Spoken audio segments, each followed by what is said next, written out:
కూటమి ప్రభుత్వం వచ్చి 2 సంవత్సరాలు పూర్తయింది. అవును, ఆంధ్రప్రదేశ్ అభివృద్ధి ఎలా ఉంది ఈ ప్రభుత్వం వచ్చింది? బాగుంది. ఎందుకంటే పరిపాలన విషయంలో ఎలా ఉంది? పరిపాలన కూడా పేద ప్రజలను దృష్టిలో పెట్టుకుని వాళ్ళకి కావలసిన సౌకర్యాలు కల్పిస్తూ ఓకే. చక్కటి అవగాహనతో ముందుకెళ్తుంది. ఓకే. ఏంటి ఇచ్చిన హామీలన్నీ నెరవేరుస్తుందా ఈ ప్రభుత్వం? అంటే ఒకటి, ప్రతి హామీని నెరవేర్చాలనే సంకల్పంతో ఉన్న ప్రభుత్వం ఇది. ఒక్కొక్కటి నెరవేరుస్తుంది. ఓకే. నిన్నగాక మొన్న అమ్మఒడి అనేది రిలీజ్ చేశారు. అది కూడా రిలీజ్ చేశారు. అట్లాగే కొన్ని పెండింగ్ ఉన్నాయి కూడా రిలీజ్ చేస్తారు. ఎందుకంటే ఇది నమ్మక ద్రోహ ప్రభుత్వం కాదు, నమ్మకమైన ప్రభుత్వం. మరి ఈ ప్రభుత్వం వచ్చి కక్ష సాధింపు రాజకీయాలే జరుగుతుంది, ఇష్టానుసారం పరిపాలన చేస్తున్నారు, రాష్ట్రంలో స్కామ్లు ఎక్కువైపోయాయి అంటున్నారు జగన్మోహన్ రెడ్డి గారు. ఈ స్కాములు అలాంటివి ఏమీ లేవు. కానీ ఏంటంటే కక్ష రాజకీయాలు కూడా లేవు.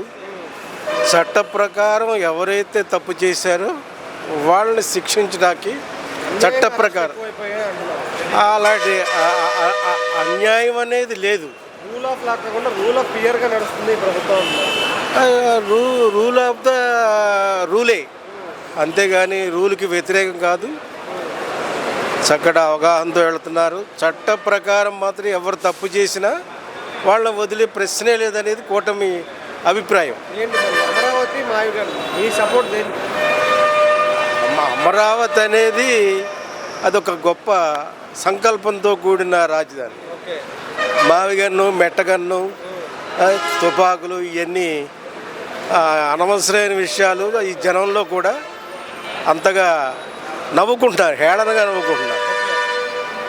మరి ఏంటి ఈ అంశంతో ఈసారి ఎన్నికల్లోకి వస్తారంటారు? మావిగన్ అనే అంశంతో ఏమైనా వచ్చే అవకాశం ఉందా జగన్? అంతకుముందే అమరావతికి జగన్ గారు సపోర్ట్ చేసినప్పుడే కొంత సపోర్ట్ చేశారు.